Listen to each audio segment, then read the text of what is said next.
Welcome back to How to Eat Fried Worms. So Billy has to eat 15 of these slimy things, squirmy things behind me in 15 days, or he loses $50. He bet Alan this, and Alan's worried, and Alan and his friend Joe have been trying to figure out how to get Billy to stop eating them. Really close to cheating a couple times, or they actually cheated. And Tom keeps helping Billy's friend Tom keeps helping him. We are going to read chapter 28 through 31 to see what happens. Chapter 27. Sorry, we're starting with chapter 27, which was supposed to be at the last video, but whatever. We're fine. Under the streetlight in front of Alan's house, Tom and Pete knelt over the siren. Billy stood beside them, the night crawler squirming in his fingers. Now wait till lots of lights come on all over, and in all the houses, said Tom. Then chomp it down. Ready, Pete? Now. The siren growled, winding slowly up and up until it screeched across the sleeping neighborhood, sending birds squawking, chirping into the air from trees and rooftops. Dogs began to bark. Windows lit up. There was confused shouts, bangs of windows slamming up. Ladies and gentlemen, shouted Tom through the dying whine of a siren. Alan Phelps and Joseph O'Hara, through their finkiness and cheating and their lies and dirty... Come on, muttered Billy, his head thrown back, dangling the worms over his open mouth. We haven't got much time. Alan Phelps and Joseph O'Hara have forced us to wake you all up so that you may how witness the eating of the 13th worm. He dropped to his knees. The siren wound slowly up to a screech. Billy dropped the crawler into his mouth and chewed furiously. His eyes closed, fell to his knees, still chewing. His face, turning beet red, toppled over on his side, still chewing. Rolled and withered about the sidewalk, clutching his stomach, still chewing. Tom and Pete kneeling by the streetlight, working the screaming siren. So there he is. All over the place, just thrashing around. Billy threw up his arms and lay still on his back under the glare of the street lamp with his mouth wide open. "Ta-ra!" announced Tom, springing up and pointing to Billy. The three boys ran off into the darkness as they went. Tom yelled, "Remember, Alan Phelps and Joseph O'Hara." Chapter 28. Confused murmur arose up and down the street. Suddenly a boy shouted from the Phelps house, "Finks!" Alan's father dragged him back from the window. "Is that why you were stuffing Billy with candy and junk all day?"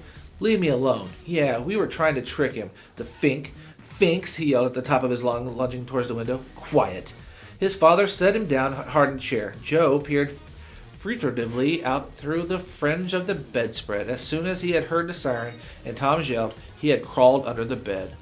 "And that's why Billy woke the whole neighborhood up, to show you hadn't been tricked." "Yes?" His father let go of Alan's pajama collars. In the doorway, Alan's mother threw up her hands and went off to the bathroom to take 2 aspirins. The next day, Alan and Joe tramped from house to house in the neighborhood, knocking on each door and then reciting in chorus, "Hello, we're Alan Phelps and Joseph O'Hara. We're the reason you were waked up in the middle of the night last night. And we're sorry. You'll be happy to know our parents have punished us. We can't look at television or have any dessert for a month, and our allowances have been taken away for 2 weeks. We promise that it will never happen again." "At least not in this neighborhood," muttered Joe as the last door closed behind him. "And Alan," said his father at dinner that night, "I don't hear that there's been any repetition of this incident at Billy's or Tom's house or anywhere else. Do you understand that?"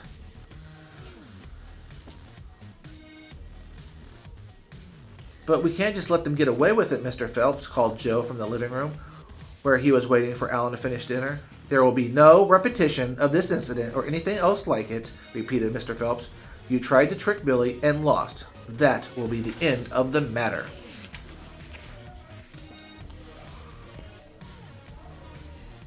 Chapter 29. "You know what you are," said Alan, his nose almost touching Billy's. "You're a fink." "And you're another," sneered Billy through clenched teeth. "And a cheating, lying, dirty, snot-nosed, cheating, lying one." If you say 2 more words, said Alan, you know what? I'll beat your head in. Billy breathed hard. I'm right behind you, muttered Tom, peering grimly over Billy's shoulder, his fist clenched. Yeah, said Joe from behind Alan. So what? We can lick both of you with our hands tied behind our backs and paper bags over our heads. You couldn't lick a flea.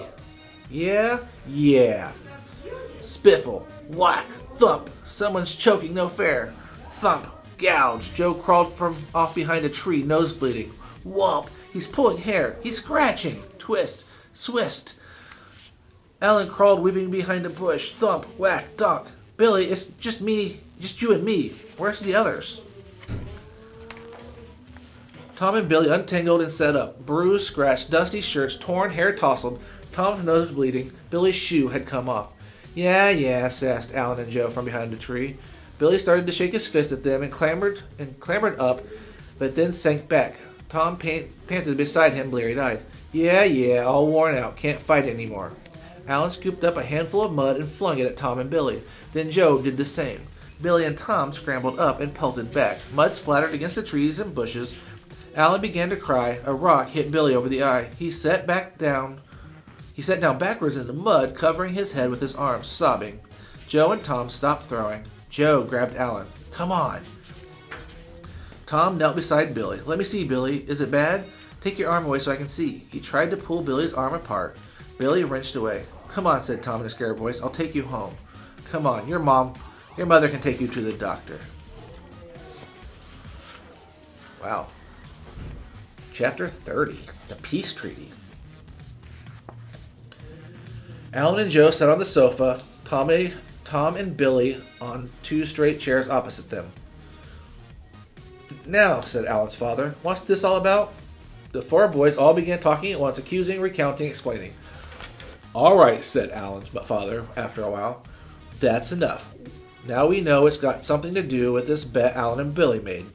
But Mr. O'Hare and I aren't going to get involved in that.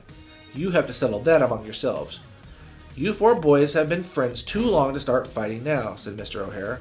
You really hurt each other. Look at yourselves. Your faces are all bruised and muddy. Talk it over. Work things out. Then you can shake and be friends again. Joe muttered under his breath. I could be friends with those rats. We'll be out in the kitchen, said Alan's father. When you've settled it, call us and we'll go down to Friendly's for some ice cream, okay? Billy and Alan and Tom nodded. The 2 fathers left the room. The boys gazed silently at each other. After a while, Alan said, It wasn't us that scratched Tom. Billy did it. Another silence. Did you have stitches, Billy asked Alan. Nah, did you? Billy shook his head. More silence. You tried to cheat, said Billy. That wasn't cheating. We were just trying to trick you. Yeah, but before that, when you glued 2 worms together, that was cheating. You would have cheated too if you'd been losing. Billy thought about it. Okay, but look, no more cheating. I've already eaten 13 worms. You know I can eat 2 more. Heck, if I buy George Cunningham's brother's mini bite, we can all use it. And we'll all have fun with it. Joe and Alan glanced at each other. Okay, said Joe. You win. He wins, Alan. Yeah, but what's the use, said Joe. We've tried everything. I'm sick of it. Geez, we've been doing nothing for almost 2 weeks. Alan scratched his eyebrow, glancing at Joe. Yeah, but... Joe stood up. Come on, at least we can get milkshake out of it.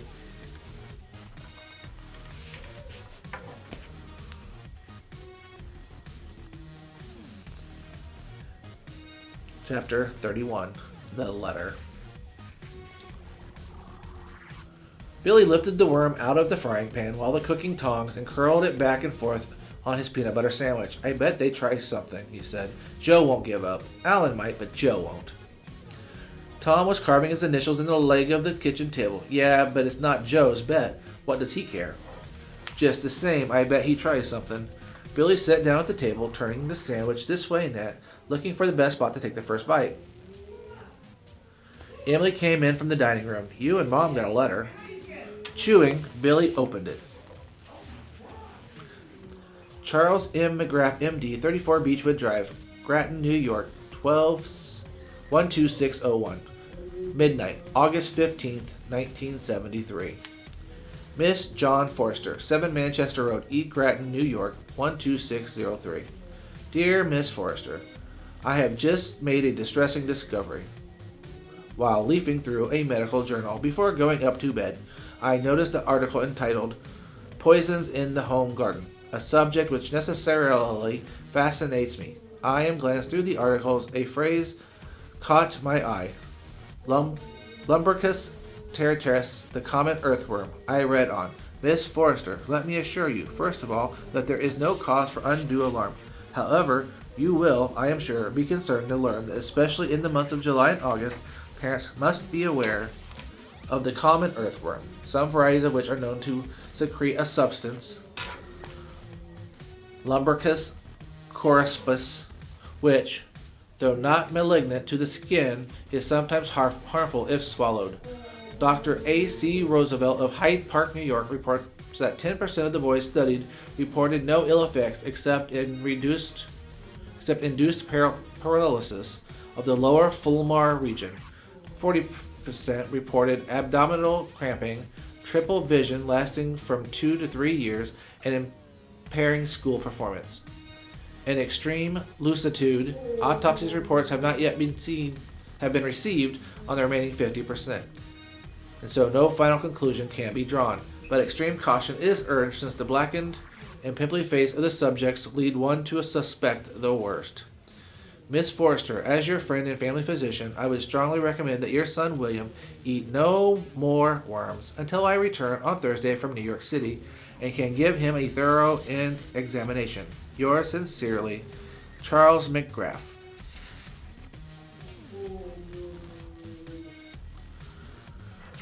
All right, so doctor just messaged and said that he was wrong, that the worms are poisonous, and Billy's ate 13 of them.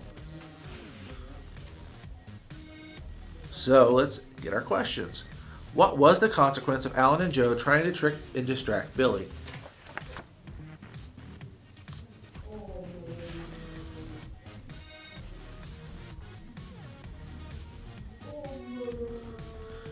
They had to go to each neighbor and apologize for Billy waking them up in the middle of the night with a siren. No television, no dessert, no allowance.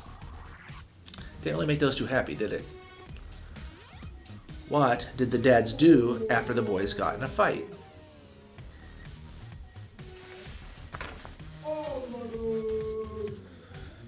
Set them down, made them talk things out, and then took them for ice cream. Not that nice of those dads, because that wouldn't have happened to me. Alright, what was the letter that was sent to Miss Forrester?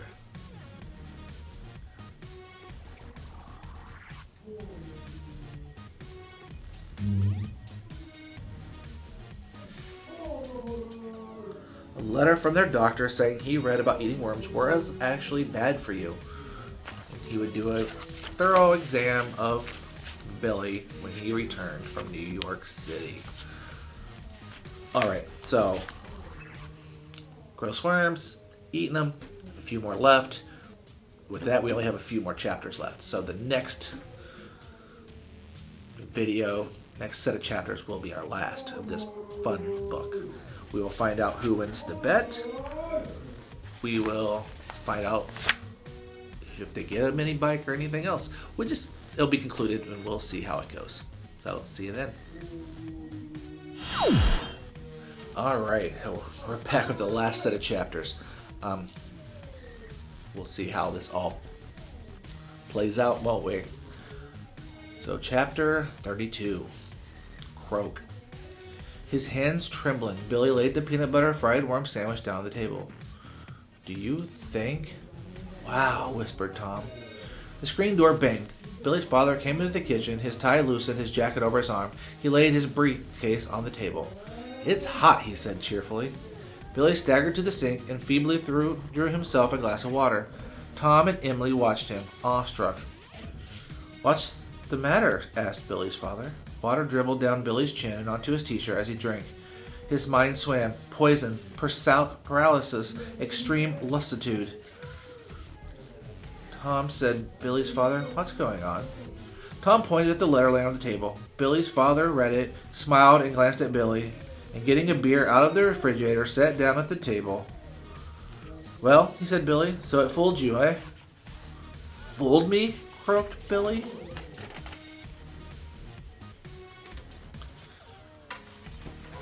Chapter 33. The 14th Worm. But how could Alan and Joe know all those medical words, Mr. Forrester? Said Tom.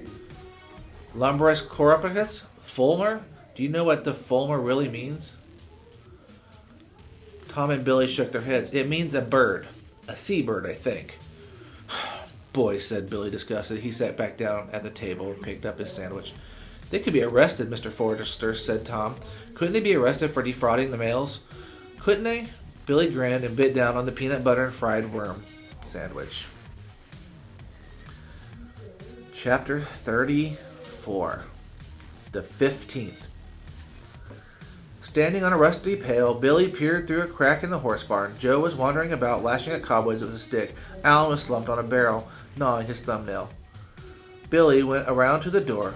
Hi, he said. Alan didn't look up. Hi, said Joe. Billy glanced around suspiciously. Take it easy, said Joe. We can see, at least I do. He's still trying to think something up.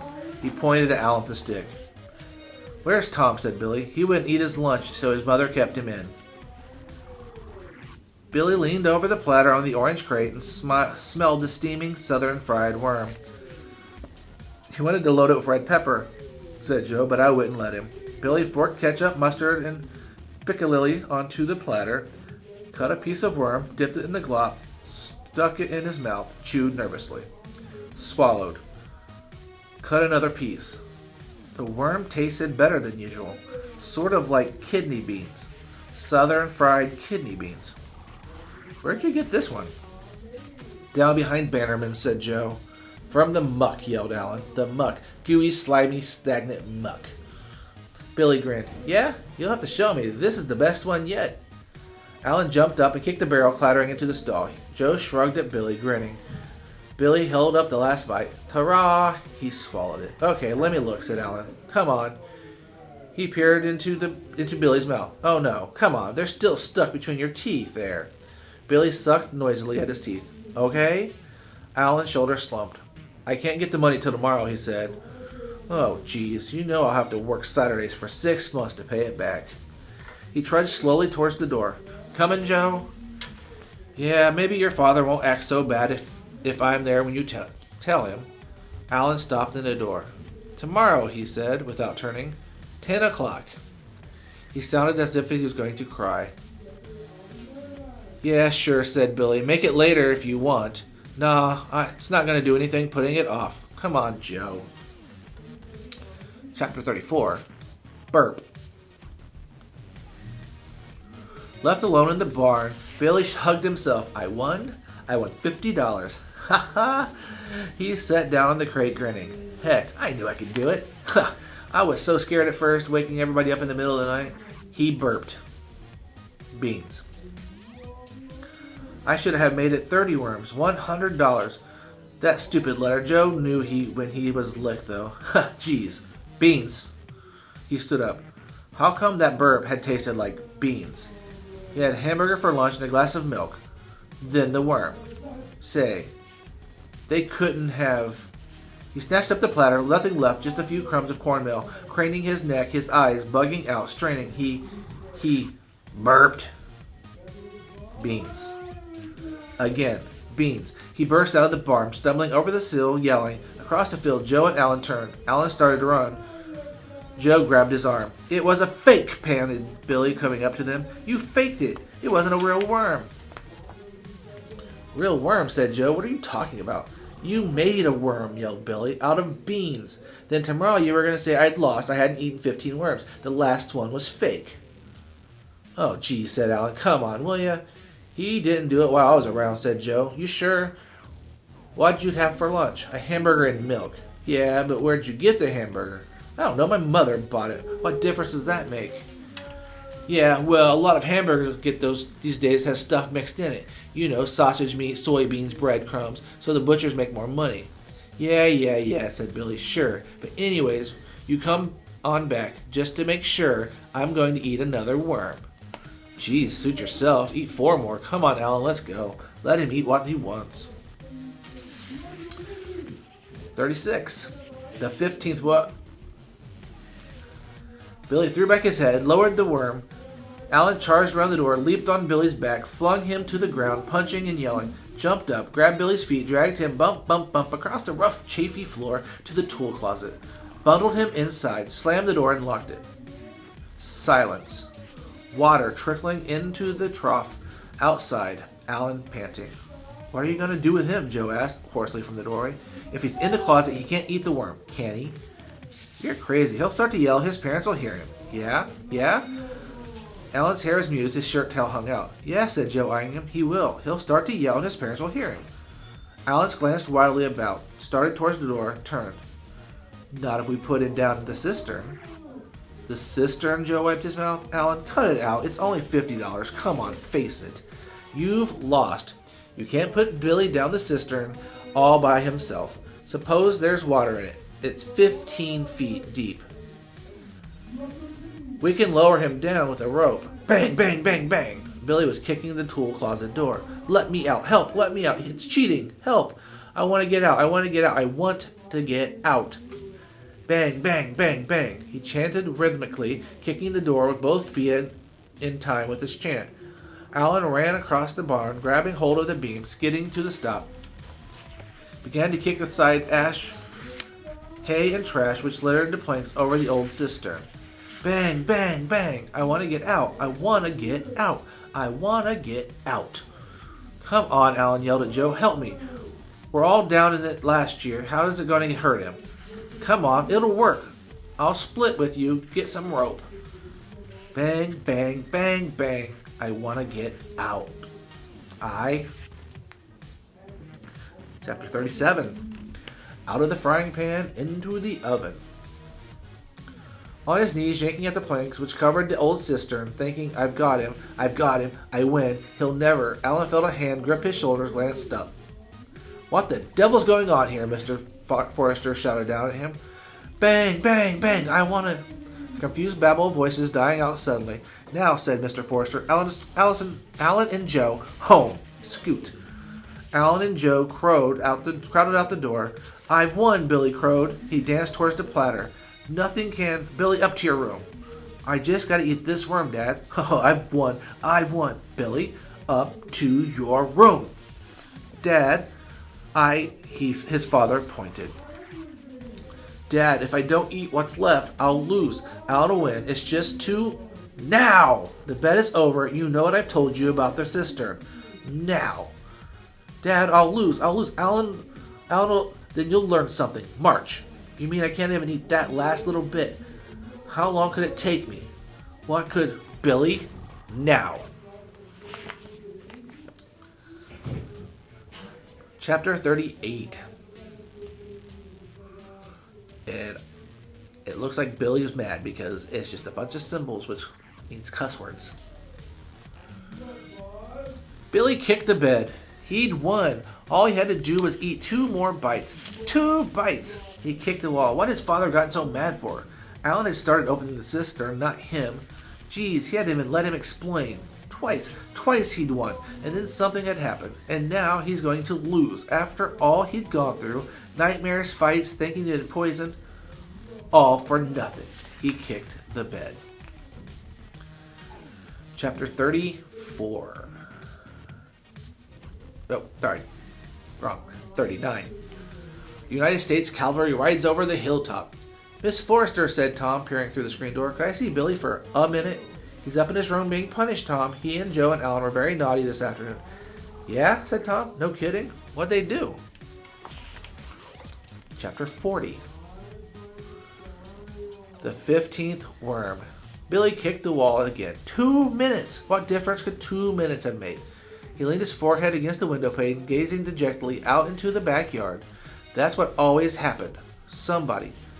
Tom's younger brother Pete appeared suddenly around the corner of the house, running, holding a little yellow Easter basket, gesturing. The worm. Tom. Pete had brought him a worm. The 15th worm.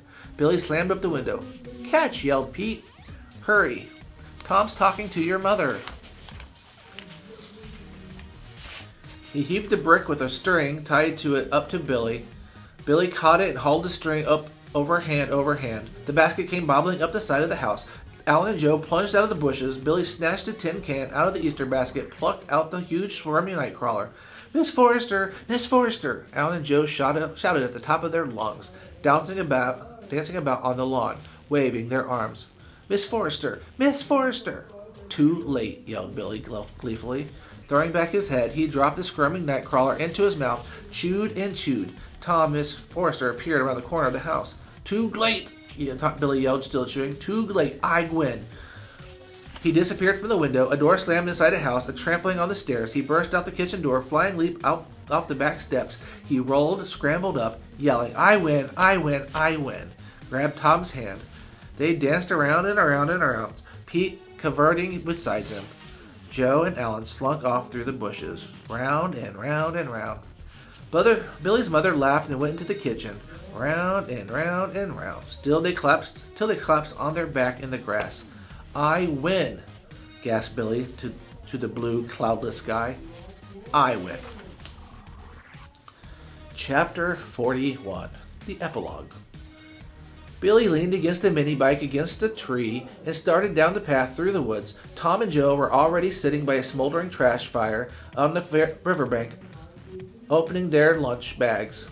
Where's Alan? At the store? Asked Billy, flopping down by Tom. Yeah, said Joe. He's still got 2 weeks to go. What have you got for lunch? Asked Tom. Billy looked embarrassed. Worm and egg on rye. Heck, said Tom. Why can't you ever bring something somebody else liked, so you can trade? Billy frowned. He opened his lunch bag. I don't know. I just can't stop. I don't dare tell my mother. I even like the taste now. He scratched his head. Do you think there's something the doctor don't know? Do you think I could be the first person who's ever been hooked on worms?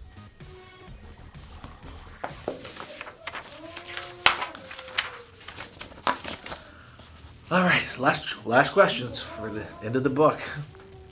How did Mr. Forrester know the letter was fake?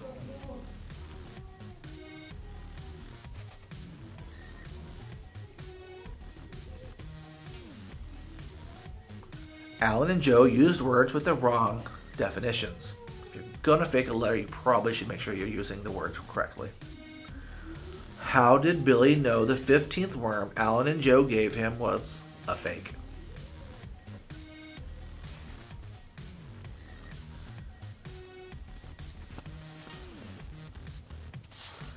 Remember, he was burping and it tasted like beans, not like a worm. Who gave Billy the 15th worm?